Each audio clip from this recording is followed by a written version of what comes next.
तर कस काय पब्लिक, जय शिवराय. परत एकदा आपल्या नवीन ब्लॉग मध्ये सर्वांचं स्वागत आहे. तर मंडळी, आजचा ब्लॉग शेवटपर्यंत नक्कीच बघा, कारण आजच्या ब्लॉग मध्ये आपण एवढा धिंगाणा घातलाय ना, सांगूच नका. त्यामुळे आजचा ब्लॉग शेवटपर्यंत बघायला विसरू नका. तर सर्वात अगोदर मी आणि अमोल सोलकर आणि आपली बाकीची मित्रमंडळी गेलतो पाळणा आणायला. तर हा पाळण्याचा काय विषय आहे हे जर बघायचं असेल तर आपला आजचा ब्लॉग शेवटपर्यंत नक्कीच बघा. त्यानंतर पाळणा वगैरे पॅक केला आणि आपण डायरेक्ट निघालो नक्षत्र हॉल्सला, जिथे की आता आपल्या लाडक्या सरांचं लग्न होतं. गेल्या गेल्या काय ना आपल्या अमोल सोलकरनं धिंगाणा घालायला चालू केला.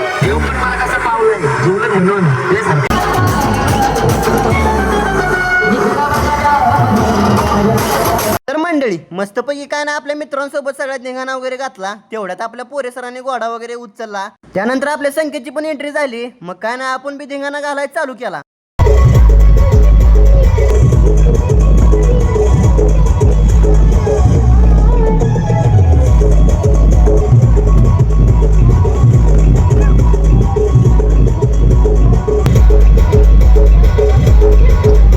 आपल्या लाडक्या मास्तरच्या लग्नात एवढा बेकार धिंगाणा घातला ना, सांगूच नका. त्यानंतर काय ना लग्नाला सुरुवात वगैरे झाली. लग्नाला सुरुवात झाल्यानंतर आपली मित्रमंडळी काय स्टेजवर गेली नाही, खालीच थांबूया म्हणलं, कारण बिनकामाचा काहीतरी गोंधळ होईल. त्यानंतर आपली मित्रमंडळी खालीच थांबली. आपण मात्र वर गेलतो, कारण आपल्याला घ्यायचे होते एक दोन शूट वगैरे घेतले. तर मंडळी, त्यानंतर काय ना मग एकदम चांगल्या प्रकारे विवाह सोहळा पार पडला. तेवढ्यात आपले स्वेरीचा शिक्षक स्टाफ पण आलता. मग ना स्वेरीचा शिक्षक स्टाफ आलाय म्हणल्यावर एक दोन शूट वगैरे घेऊया म्हणलं. तेवढ्यात आपले लाडके गाडेकर सर तसेच मस्के सरांची पण भेट झाली. तर मंडळी, आजच्या ब्लॉग मध्ये एवढंच. भेटू उद्याच्या एका नवीन ब्लॉग मध्ये. उद्याचा ब्लॉग अजून खास असणार आहे, त्यामुळे उद्याचा पण ब्लॉग बघायला विसरू नका. जय शिवराय.